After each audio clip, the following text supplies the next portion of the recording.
All right, good evening, everyone. This is Angad here from Cogni Elements, joined by my co-host Aishwarya.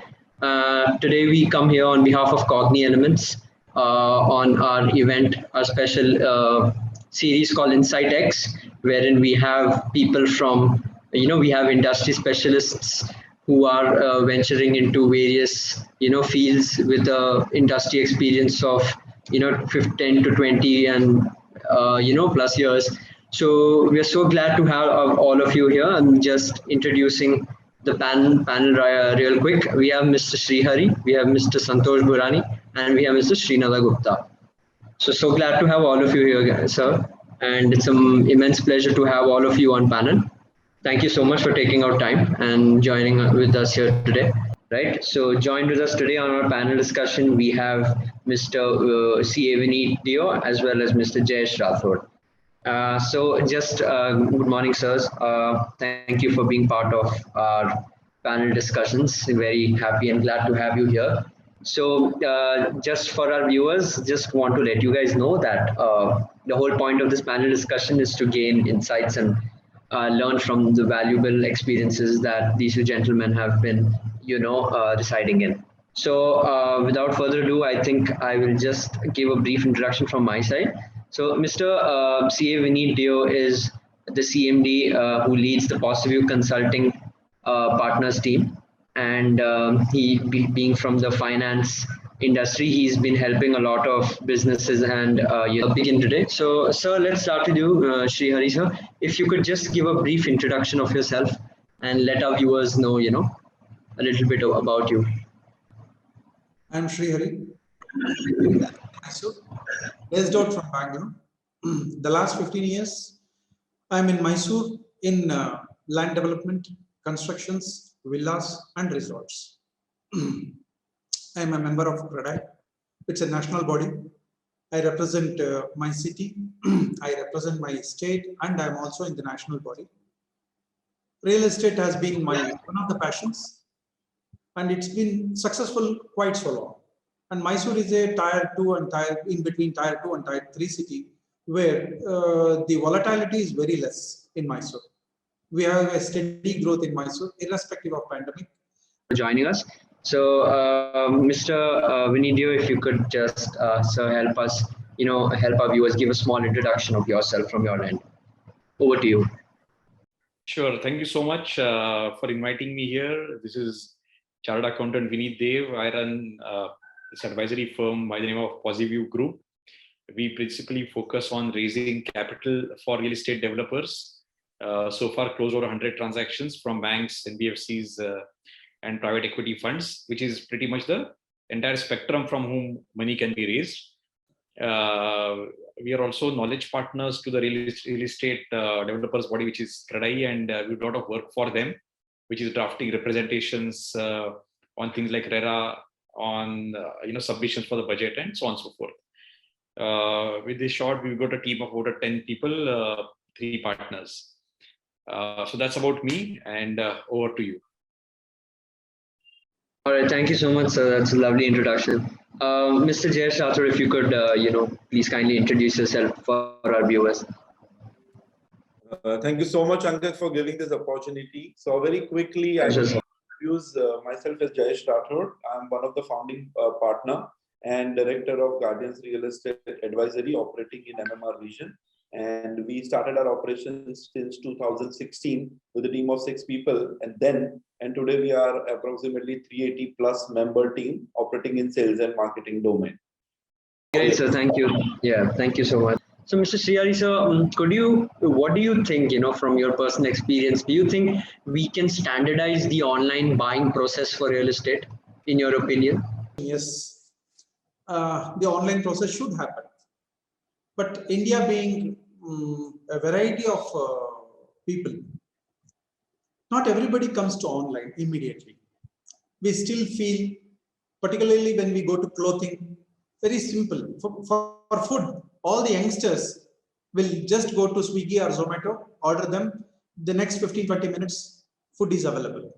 We relish it. There is a proof. When we go to clothing, whatever clothing that you online gets, people are not still comfortable getting some products online.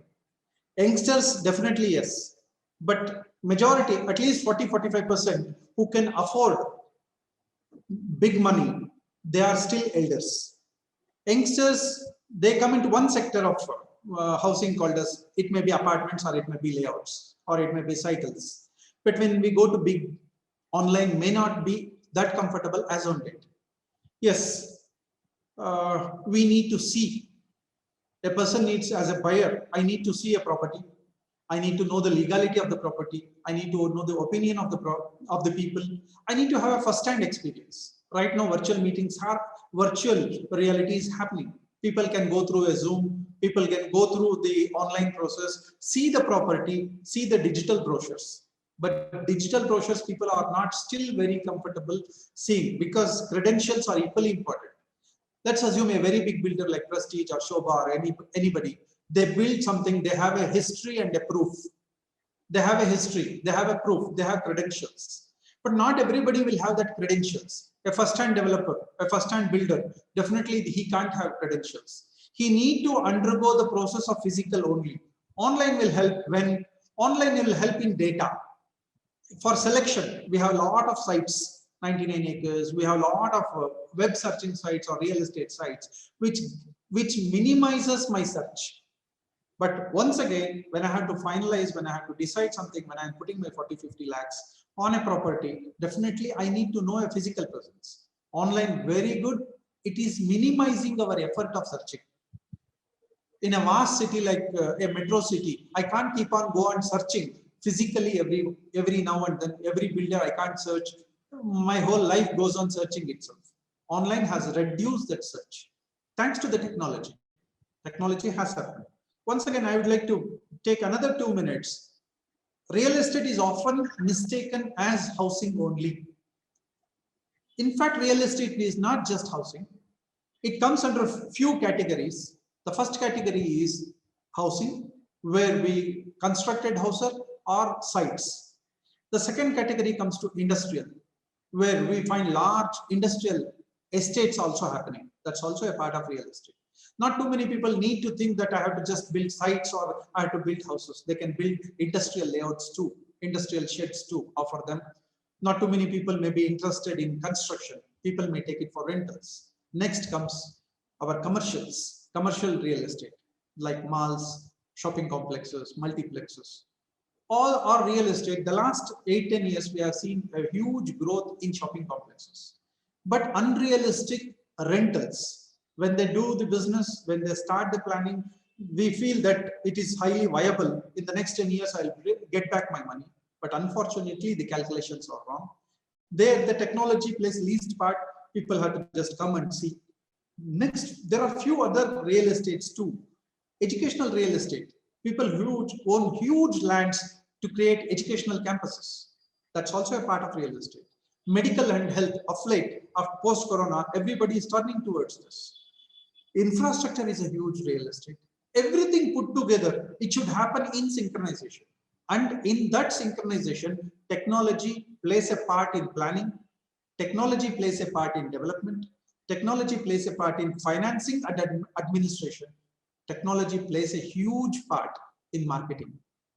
And all should be synchronized. An organization should get ready for technology, and technology will be the ultimate. There is no school or college for WhatsApp or Zoom. We just adopted in just few days, few minutes, we get adopted. So technology is ultimate, and our youngsters, they are geniuses on technology, and they teach the elders. In fact, earlier youngsters used to learn from elders.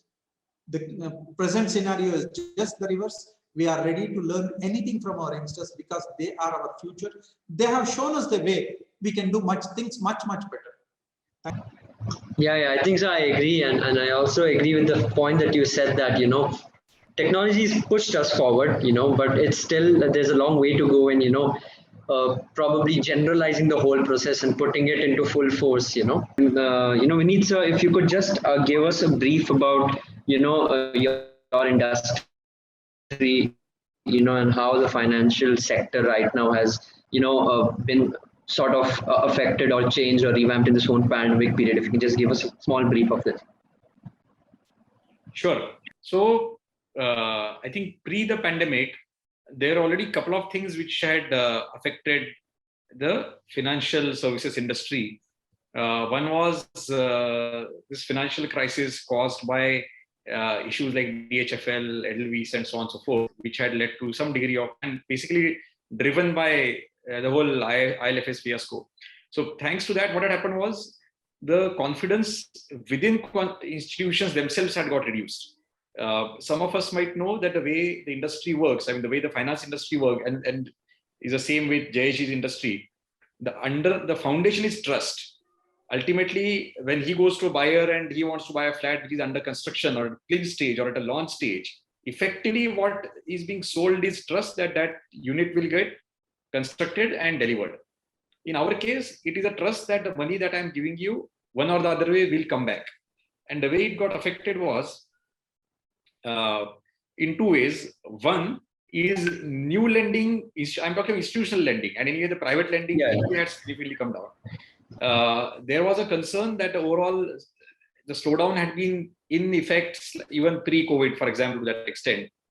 The budgets had not been great, and there was no significant push like tax benefits and so on. Of course, affordable housing had got a lot of push, but mid-range and luxury housing was still pretty moderate, nothing exciting. Right. Now, with that background, the bankers knew it is difficult to sell.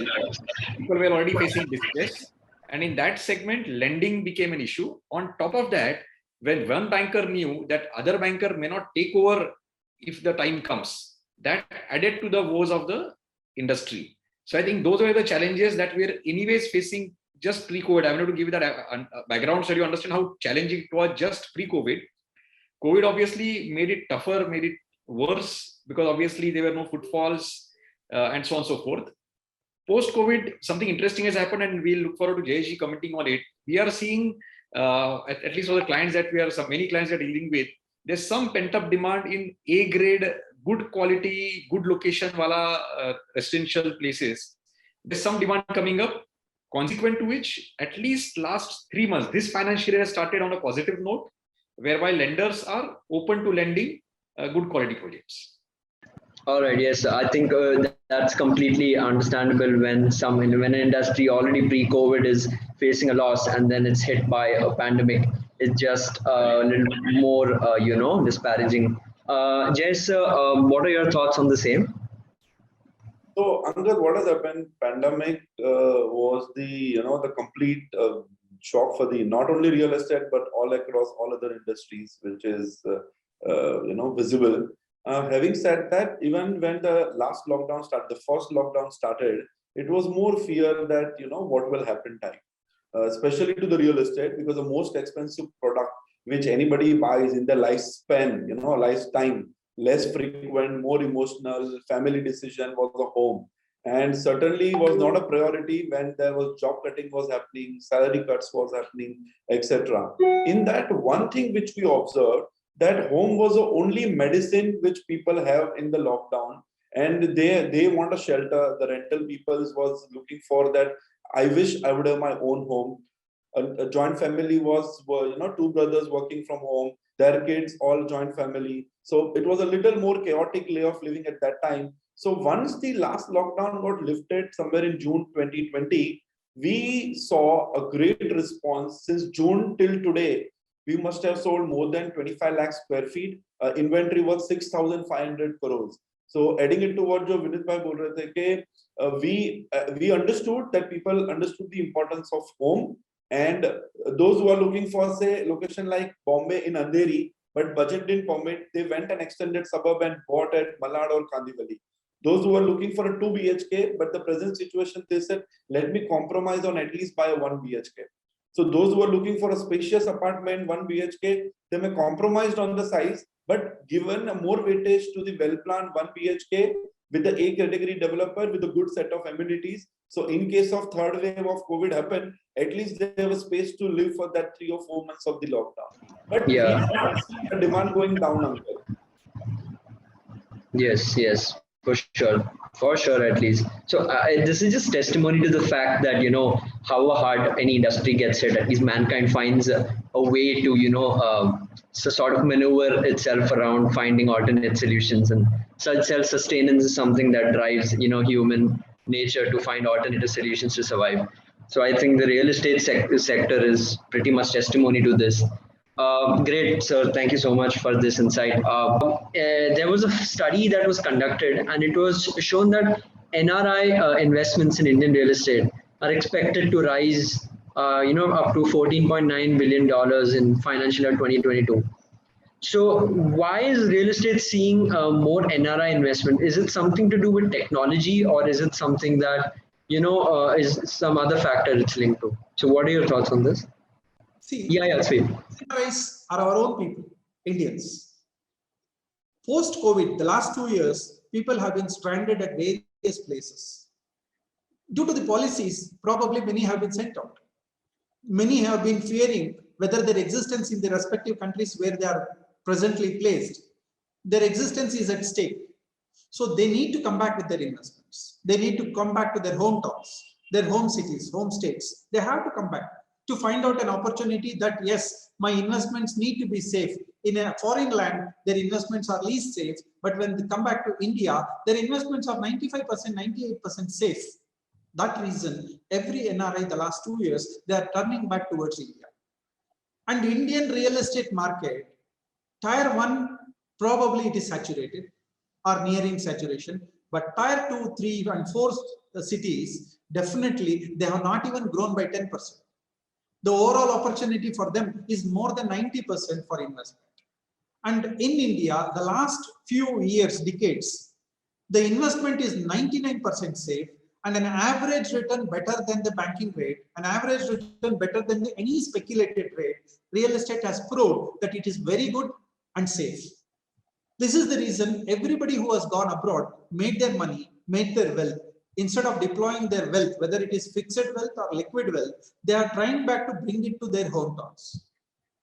They have gone out somewhere, but their family is still, their roots are still in their hometowns. They will tell, let me have a site here. When I come back, let me have a building there. So that investment is expected to be at least a lakh crore plus. That is what you are telling, $14.9 billion. It should be a lakh crore plus. And that is from NRIs alone. It may spur in the next few years. People who are well settled, who are citizens of that particular country may not come back here. But people who have gone in the last 7-8 years, who are not yet citizens of that particular country, definitely they will come back to their hometowns. And nearest, they know how to manage. They know the rules and regulations. They know the laws. They know how to invest. They know how to register the property. They know how to develop the property, and they know the value of appreciation. In all angles, India is still the safest bet in the world. Irrespective of governments, irrespective of the present economic scenarios, we are still the best. As a realtor for the last 20-30 years, definitely I have not found insecurity. We may have slowed down.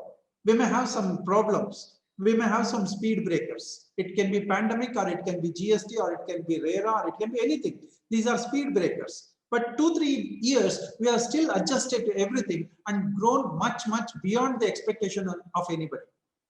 Still, irrespective of this pandemic, people are doing business. Irrespective of pandemic, people are into development. They know that there is a huge potential because of the population. There is a huge population. There is a huge population demand. There is a huge resource of land development. And we have not even reached 20-30% of the total demand.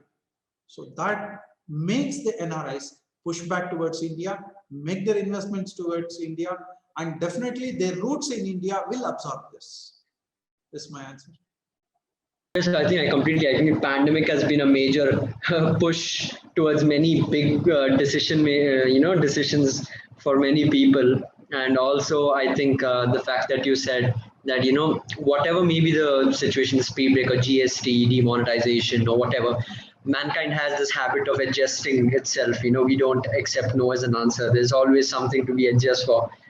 How in your words, how has smart home technologies impacted the real estate industry, and how will it further impact the industry? Yeah, sure. So of course, Jayesh Bhai is a better position to understand that and comment on this, because it's straight right in terms of the sales and marketing. and smart homes.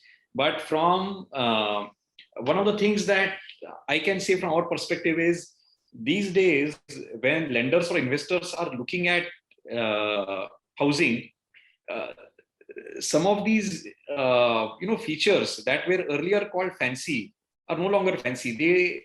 They basically are used to judge the quality of the promoter. When 4 other or 5 other people around you are going to likely to give such features and you are not giving, then it's a challenging thing. So smart security systems, cameras, or even within the house, the kind of setups which are there. Now, some of those, if you don't give, then it's like a 3G phone versus a 4G phone. Then you are selling an obsolete model. Investors are questioning that. Earlier, they were not getting too much into specifications. Also, one more thing which has happened from a sales angle. Earlier, many times they were used to say, so and so brand, a Jaguar or equivalent. Now, today's customer is smart enough; he can Google quickly and check wo Jaguar kya hai, or there's some other brand which is, when you say premium, what exactly is premium? Is Jaguar premium or is it not premium? They can quickly check WhatsApp, check with their friends. The friend is an architect, can quickly tell them, etc., etc. So, in fact, now smart, I'm saying not just in terms of smart home technologies, but smart in terms of selection of the materials, selection of the things which can keep the home cool, and all of those things are also very relevant. Lenders do ask those questions because they are also now smart. Yeah, so well said. Like with the advancement of technology, I think this word smart has to be incorporated in almost every sector and almost every decision that's to be taken. That's a really interesting point. In addition to that, do you think we can in what ratio do you think should we combine digital customer experience and human customer experience to provide optimal CX to our customer? So Angad, a very, very valid question, that when every whole industry, whole economy is going online right now, right, how real estate can we, adopt the ratio of online versus offline? So sharing my experience and thought on it, real estate will always be buyer's market for the next decade, at least for sure, till the, the new norms of DCRs, or, Vinith Bhai can add more value on saying that how the funds would be available at a cheaper cost, which will not in the immediate future. It's 11 o'clock. Empowering the customer to enable decision making will be the best interest of real estate stakeholders today. That's what we strongly believe into.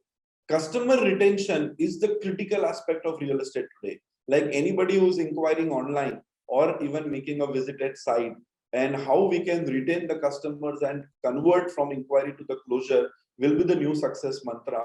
But to achieve all that, Ankad, it required a very omni-channel customer sales experience. When I say that, I mentioned that digital platform should be fully simulated the product. This will only be the first level of interaction. However, this will not ensure that the customer will buy online. The final sampling and transaction will continue happening at the physical site only. So in summary, I should say that these simulations happen online and transaction will keep happening offline, and whereby it's a new combination of the new term which get coined in marketing word today is a physical and digital together, which is digital. Digital, right? If customer wants to see, look, touch, feel, etc. A wife wants to be in the kitchen over there in the show flat, experience how spacious it is. Kids want to go and see the amenities if it is ready. Husband wants to see how far it is from the office space. Parents wants to see what is the surrounding approach, secure, safety, etc. for the whole family. So that will not happen online.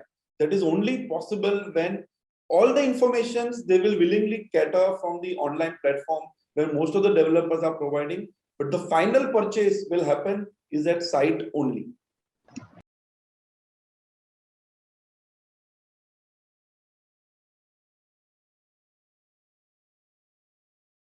Angad, I will give you an example. The last lockdown was lifted in June 2022. We launched one project of a developer at Goregaon, whereby online 4,500, more than 7,000 inquiry got generated online before the launch, and 4,500 visit happened in 2 months to sell 450 units over there with a 10% conversion ratio. So that's indicates you will see online, but you will buy at site only. On site, right. Yeah, I think so. That's the whole sentiment behind real estate. That look and feel is something very difficult to eliminate. The buyer, Shriyari sir, I would like to know a little more on the from the realtor's perspective. So, what do you think? Would there be a push towards a sustainable approach towards construction in the upcoming years? Hitherto, we used to waste our resources a lot. For example, once we excavate the earth, it was dumped somewhere else. The earth excavated was dumped somewhere else. Now we have understood that this earth excavated is needed at some other place. This we call it as a sustained development. While coming into the UGD system or the entire construction, majority of the construction, we need to have a sustainable development. One resource has to replace the other resource at some other place.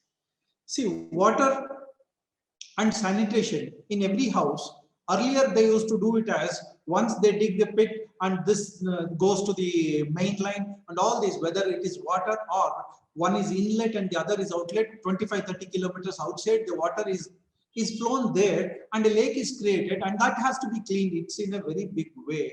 We used to lose this resource. Today they have found out as a development, an apartment or a unit or a cluster of layouts, whether it is government operated or private operated, they need to have a UGD system, they need to have an STP nearer to their place. Whatever the water loss there has to be in the particular layout itself, has to be in the particular location itself. The waste of the human waste and the other waste, definitely it is flown back into the parks of our own development. Means this is sustainable. Otherwise, we used to spend huge resource just on planning, just on execution, and we used to once again reiterate or correct the whole system. Sustainable development has to happen, which is happening. Now, once a construction is done, we are not sure whether this construction will last for 25-30 years or 50 years or 100 years. Sustainable development today, yes, our planning is done for 100 years. Otherwise, every 30-40 years, it needs a refurbishment. Majority of the apartments in metros, in an urgency to build, in an urgency to sell, majority were using cheap quality or were very conservative in their spendings. Unable to understand this used to happen with first-time builders or second-time builders who are just concentrating in and around profits. But when we started building, when we started these developments, we found the need of a quality development because we can't keep on going, correcting, repairing every 15-20 years. So every builder today is planning to build for 100 years, where that sustenance, maybe we are spending little higher amount today, but that sustenance will be for a longer period. So this need is always there for a sustained development. And for that need, we have to be in synchronization with professionals who are into this sustainable development. The builder, 99% of the builder is not a technocrat. He is a financial person, that's all. He brings his investments. But if a builder takes the suggestion of a professional, right from an architect, a structural engineer, the conservatorist, and whoever professionals involved in the type of construction, definitely they will keep on advising. Yes, there is a higher cost payments to these professionals. But once we take up these, our cost of development will little increase, maybe increase of 3 to 4% as their fees. But overall cost, overall cumbersome cost, repair cost, or destructive cost comes down by more than 30-40%. All the big builders have found out that it is better to do a very quality job, good job, have all the plans intact, and don't do any deviations. This every big builder has found out this. Make it a sustainable development, sustainable not just for the builder, it should be a sustainable development and a construction for the person who resides there for a very long time. We have seen water leakages in the building. We have seen the drop leakages. We have seen the breakages in the walls. We have seen the breakages or loose ends in the pillars. It was why? Because there was no planned sustainable development. Sustainable development in the form of a builder should be there. Sustainable development in the form of a government agency who monitors this, who should not give permissions for a low quality development. That should be a rule of the law. So everybody who purchases are damn sure that this building will last for 40, 50 years. And that is their lifetime investment. It's very much needed. And of late, the last 8-10 years, everybody has started realizing that quality and sustainable construction is the need of the hour. Yes, so I think sustainable construction should have always been the need of the hour since the beginning. Yeah, but I think pandemic has made it, has made people realize that, okay, this is something that cannot be taken lightly because it's something of prime importance. Yeah, something of prime importance. Yeah, yeah, sure. The last 2 years of pandemic has given us space for corrections. See, my office, last year I had 3 months of space to correct my mistakes, regularize my mistakes, see that all the systems are in place. This year also similar thing has happened. For every developer, it is a space for reconstructing themselves, replanning themselves, and to adjust to the need of the hour. Now, we are discussing today, but probably if there was no pandemic, we would not have found to discuss this at all. So we have technology, we have informations, lot of exchange, and this pandemic has shown one is we can discuss online. Earlier, any discussion we used to go to their place and discuss. We thought that discussing in person makes better benefits, but we have in the form of pandemic, we have realized that there is a resource saved, time resource saved, transport resource saved, money resource and energy resource, everything saved, but gainfully we are just spending a half an hour time. For this half an hour we used to travel a lot. That has reduced the pollution of the nature. The entire nature has corrected itself. Air has corrected itself. The quality of water has corrected. The quality of ground has corrected. Our Mother Earth has corrected itself. The greenery has corrected itself. Yes, there is pandemic. There are problems. Seeing the positive end of it, everything is correcting and probably for a better living. Nature also follows a sustainable development. Yes, I think one small change, and look at the number of factors we are, number of positives that we are getting into play. Just that one small change inside. Vineet, so adding to that, what do you think? What role does technology play in increased investment in the real estate sector? So effectively, what's happened is 2 or 3 trends I would like to point out happening from the financial services side. One is the evaluation of projects, and this is very similar to what Jayesh said, that like a customer evaluates a project online and checks all of the facets, checks the walkthrough and so on and so forth, versus earlier he used to be explained everything on a brochure or physically on the site. Here what institutions are doing tech-wise is, the moment advisors like us send across a proposal to institution, their analyst will go and Google. वो पहले check Google करती है, वो पहले check करेगा कि are there any customer complaints, अगर कोई पेपर में आया है क्या, कुछ डिले आया है क्या. The moment that pops up, he will know, before all of us, because especially the other thing that they do is they go to all of these customer portals, and if there are customers who are shouting against the builder, it may not be on the specific project that we are lending, but a profile gets created that there are issues which have been raised by customers on any of these platforms which are there. Rotten Tomatoes, a lot of platforms are there, and that is free available information. Second thing is that all lending generally happens post RERA. Now, even before that's a very simplistic use of technology, right? That you have sent across a proposal, ABC project, they can check up, and then you might be saying that, look, I want money for say 2 buildings. But in RERA, there's a plan which is uploaded, which says that, look, in the first phase is 2 buildings, but overall there is a space and the layout says 6 more buildings. So lender will have a questions related to that, saying, "Baki ka kya hoga? Will money be diverted there? Am I safe? So much of demand is coming." All of that. So they will. That is the second source. So RERA is a good technology enabler whereby they are getting that kind of information. Third is effectively the things which advisors like Jayesh put up there, your online platforms, Facebook, all of that which is created. Again, as a lender, I can go to a Magic Bricks, 99 acres and so on and so forth, and I can check up. I can immediately also come to know the comparables.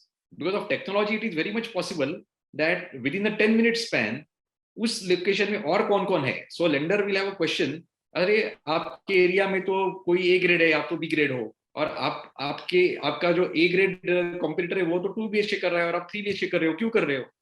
So you better have logical answers, because unlike earlier times where a project report used to be done, comparative analysis, SWOT, etc., and then used to be submitted, आज आपने just by giving name and RERA number, वो पूरा कुंडली lender के पास आपका available है, right up to the soft things like customer complaints.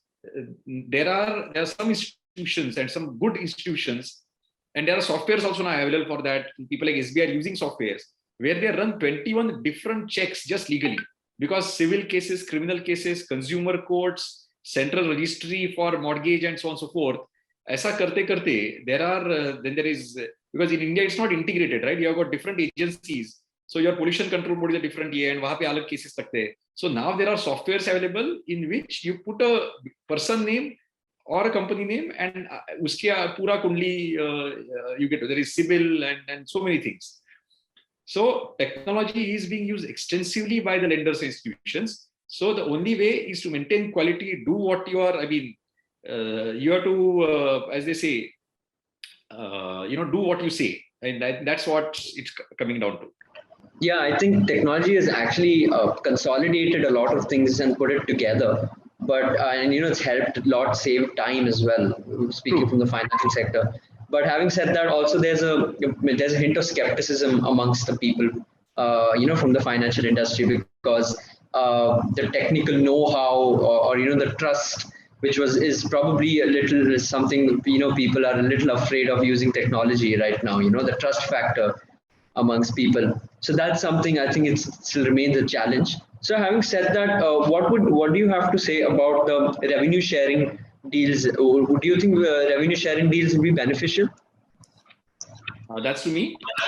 Yeah, that's to you. See, very difficult to say this generically, okay, because it depends on the commercials of each project. But generally, what we are seeing these days is a preference of builders and both landlords to do more of a direct sale deed kind of proposals than revenue share or area share, for that matter. Couple of reasons for that. One is, of course, RERA, which makes the landlord also a party to the whole RERA registration process. Correct. Second, what happens is the money gets stuck, because that 70-30 rule is also applicable to the landlord.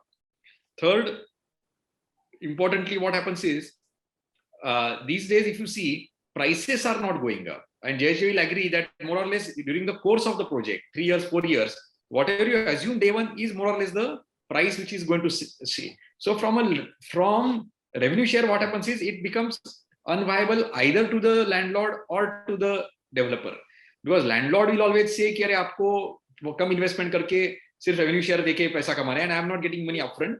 So effectively, the interest cost or some degree of upside is expected over a period of 3-4 years. If the revenue share is to be less, now that is not possible. And if upfront he demands more, then it doesn't become viable for the developer to start giving that much upfront percentage revenue share from day one.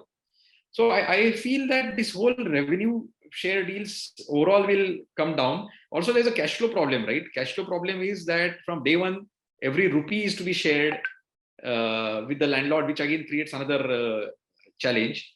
So versus in an area share, at least the advantage is that whatever is your share, you are getting 100% of that money. And then you can do whatever you want to with it. So I see revenue share deals over a period of time coming down. Either sale deed hoga, nahi to area share hoga. Right. So you're saying that you kind of see a decline in this. And generally, I see declining JVs for a very simple reason. I mean, for two reasons. Again, one is there's a problem of GST as well. Oh, so yes. where landlords have to pay GST upfront, that's another big headache and challenge.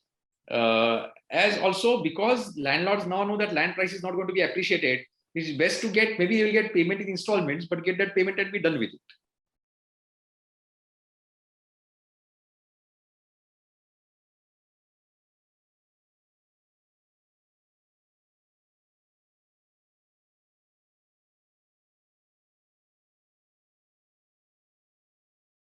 See, Angad, we can certainly definitely standardize this process.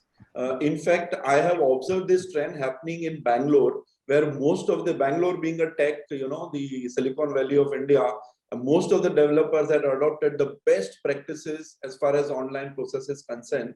And as I already said, that digital capabilities can be always standardized, including real life like virtual tools for the project, covering location, complex, typical floor, unit, amenities, views, because in a city like Bombay, everybody wants to live on the top. So all that things can be certainly standardized and given a package on the digital platform.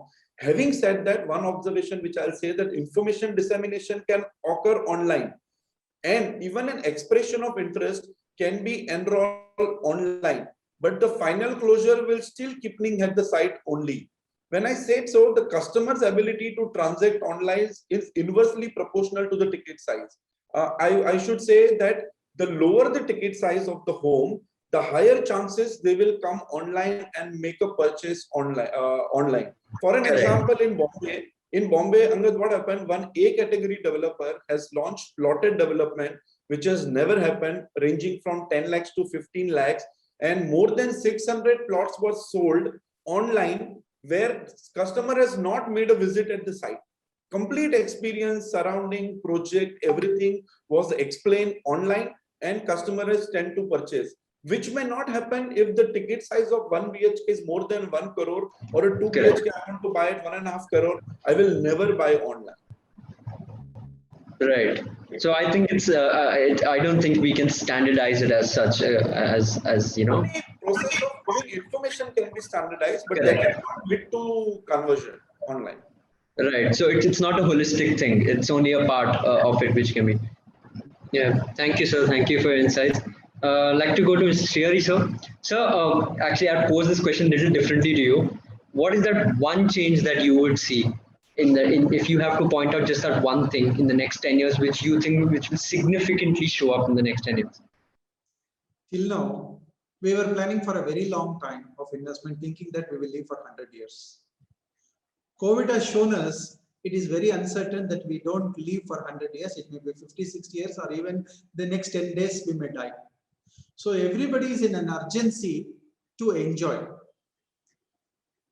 Now, majority of the people have earned, but kept somewhere, kept in deposits. Now, all these deposits will come out. They would like to enjoy. First enjoyment is they would like to go to tours, and tourism related real estate will improve a lot the next 10 years. Because I personally would like to, I have not enjoyed this. I have enjoyed my work, I have enjoyed my office, but I have not enjoyed my life with my family. I would like to go out with my family. This is the tendency of everybody at the upper levels. Next coming, there is an urgency to invest and see that somehow we own a house, because at our own house, nobody will vacate us. So maybe some EMIs, but everybody would like to own a house. The second sector will invest on something. The people who are very much into business and feel who are saturated will move to villages and will own a lot of farmlands. They would like to tell, I will do agriculture. They would like to tell, I would like to do something different than my routine business. The last 10, 15 years of their life, definitely they would like to spend in a very cool and passionate green life. So instead of sites, instead of buildings, people would like to own farmlands. Particularly the people who are working 18 to 20 hours, software people, or people who would like to work from home. They feel whether working at city or whether working at village doesn't matter, as long as the connectivity is there. And they would like to switch on there to the villages. So simultaneously, every sector will have, the people who have worked in a sector would like to shift to another sector, maybe in real estate, because they have experience, they know how to invest, they know how to develop a system. They know their investments well. Every system will develop, whether it is medical. See, till date, we have intelligence to leave our car for service. We leave our vehicle for service periodically. We don't mind, even if it is a 50,000 rupees two-wheeler, 60,000 rupees two-wheeler to a 10 lakh car. We know periodically we have to leave our vehicle for service. Have we left this body for service?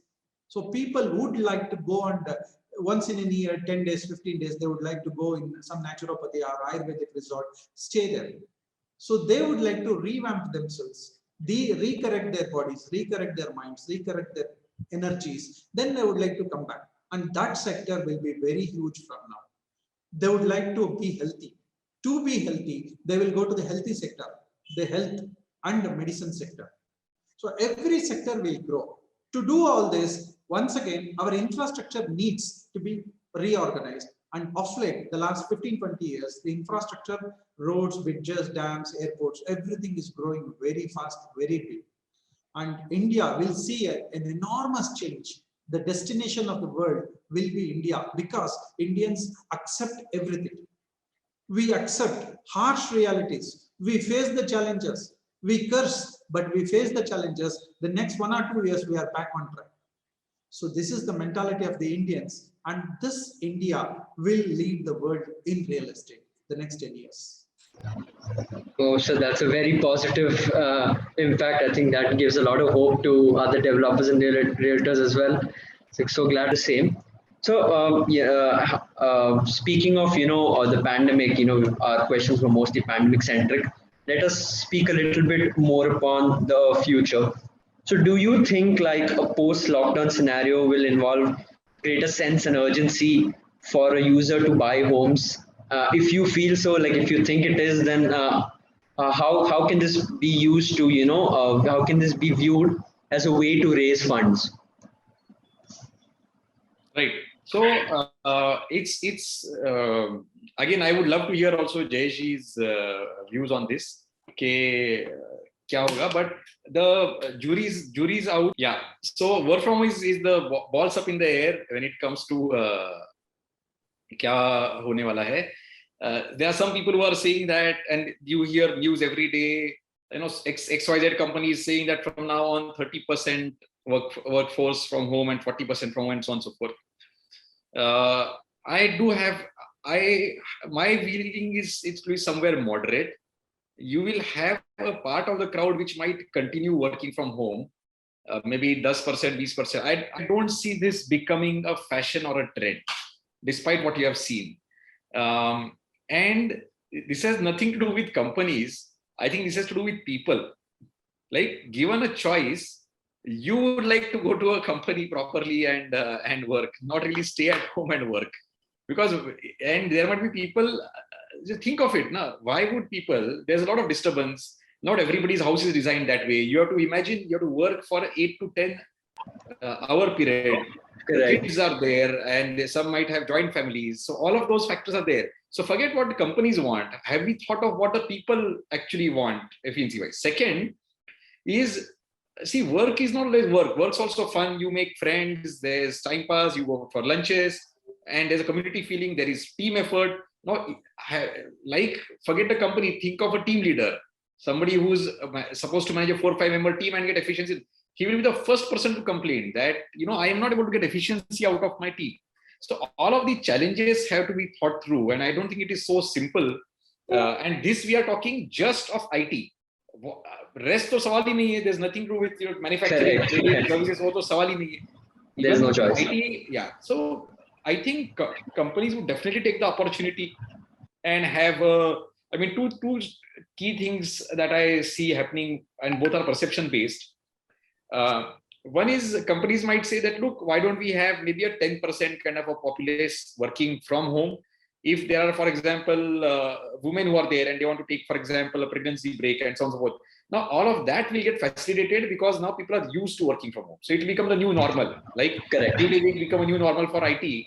This is like a new normal. For whatever reason, illness hai, special situations hai, there's an employee who's staying far away, and still you also that he might be given a facility कि आपका विरार में एक बंदा रह रहा है और बैंड्रा में ऑफिस है, for example. Yes. So that might happen if the boss says that, why travel 1.5 hours? You stay there. Now they might introduce schemes where you can apply and you can stay at home, which will become a new normal. Second thing that I see happening is from a housing perspective, and this is more of perception driven, that जैसे पहले without amenities, without swimming pool तो घर बेचे ही जाते थे. Now everybody feels कि मुझे pool चाहिए. कितने लोग pool में जाते हैं ना? कितने लोगों को तैरना आता है in the first place? वो Yes. pool 100% लोगों को चाहिए. And really, if you look at the design of the pool, if a 500 apartment complex, even if 50 people start swimming, it's a problem. Yeah, and then इतने भी नहीं होते, 5 या 10, 25 होते at the most, right? Which means the percentage is 5 to 10% of people who actually use those amenities like gyms and so on and so forth. Now, here also, what 100% people want it. The reason I gave this analogy is your homes, and Jayesh, you have better principles, may have to be smart, Wi-Fi wise. वो आप तीसरी एक थोड़ी room निकालोगे, उसको आप marketing masters like him will say that look ये आपका वर्क फ्रॉम होम हो गया और ये कैसे हो गया, आपको ये कोना डिजाइन में आप दिखाना डेफिनेटली चालू करिए. And all 100% people like the way want the gym and the pool में वांट अ स्मार्ट होम जहां पे वर्क फ्रॉम फैसिलिटी है. So I think that's why I think so. I really like that point you pointed out that, you know, the customer, even though he doesn't want it, but the new age technology is such that having such a thing is considered to be a new norm. Yeah, correct. If somebody walks into your complex and it's Right. supposed to be a down market thing, अरे आपके पास garden नहीं है, pool नहीं है. But Yes, yes. it is more for others. Like the way he walks into your home and he sees, अरे कहाँ घर पे work from home कहाँ पे करते हो? Kitchen level पे बैठते हो? नहीं, मेरे पास है ना एक कोना है जहाँ पे it's like that. And you see pepper fry and so on, so going to the roof, all of the work. I myself am a victim, so I have bought stuff. But that, Yeah, so society norms, conventions, you know, have kind of changed the modern day customers' thinking. You're supposed to be smart technology, no? You're supposed to look smart. Yeah. Right. It works both ways. So, Jess, I would really like to hear your opinion on this. So I you know, as far as two things which Vinith has pointed out, that work from home cultures, etc. Now, example, say real estate industry itself is, you know.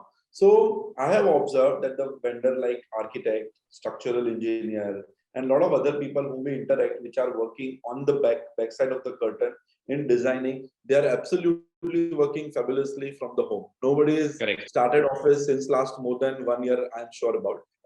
Secondly, if I say a developer staff, so anybody who is working in the background, say telecaller. Now at my own office, the pre-sales team who usually attend the call based on generated various ATL and BTL, they are all working from home. And it was a little difficult initially when the lockdown started, but over a period we understood the efficiency was also increased. In a city like Bombay, travel time is so much, and even if they work at home, they are not disturbing my, you know, the working requirement, etc. Having said that, at site, the front player which is required when a customer comes at site is must to have on the floor, which is a sales staff at various projects. So right now, if 28 projects are going on, minimum 20 to 25 people is required at site to handle that kind of customers.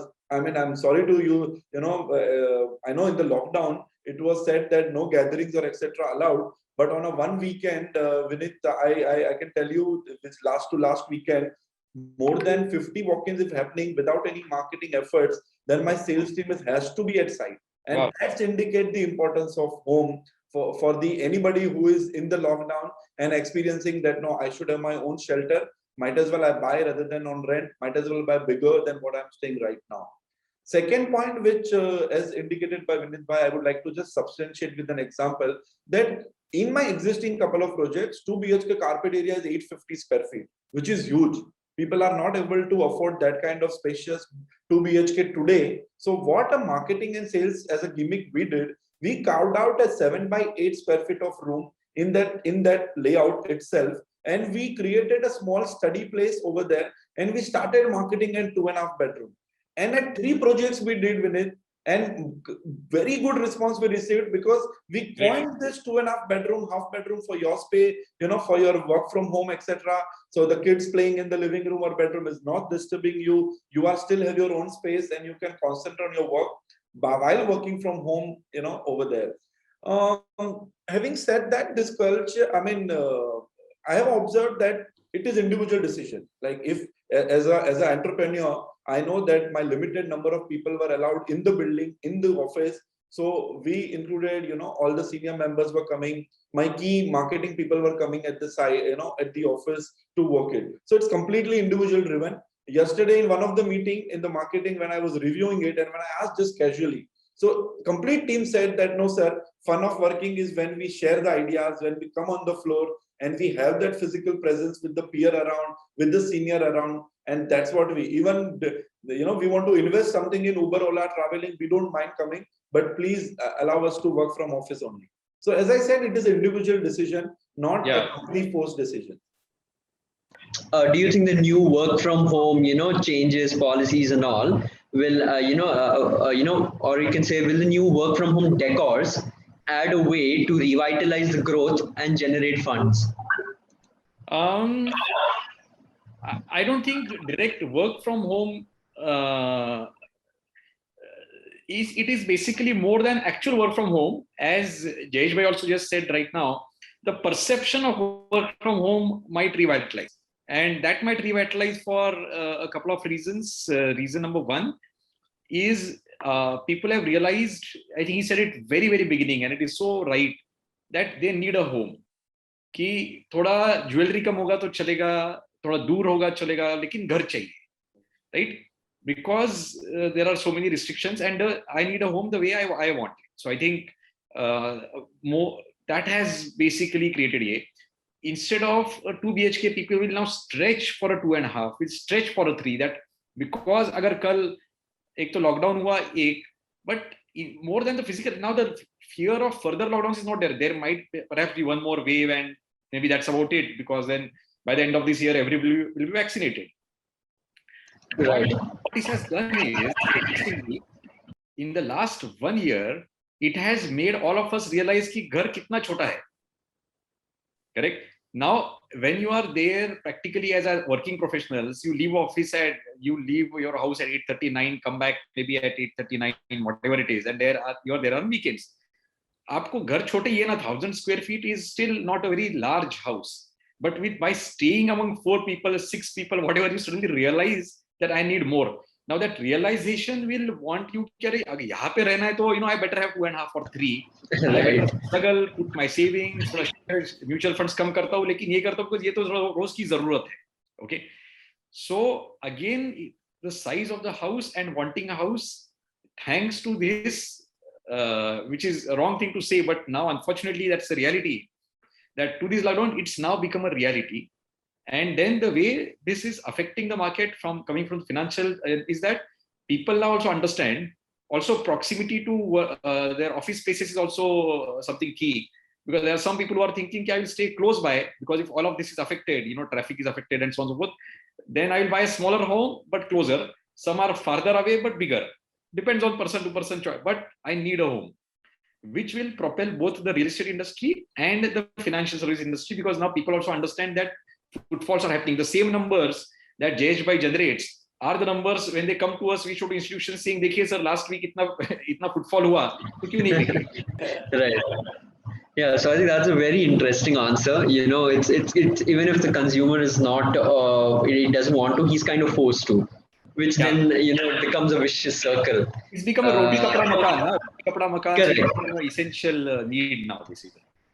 yes, that's actually a very interesting way to sum it up. So we look forward to joining, for you guys to join our event on the 21st, which Mirai X, where we celebrate our 3rd anniversary of our company. So looking forward to seeing you there. So we conclude today's discussion. Thank you so much. Thank you. Thank you.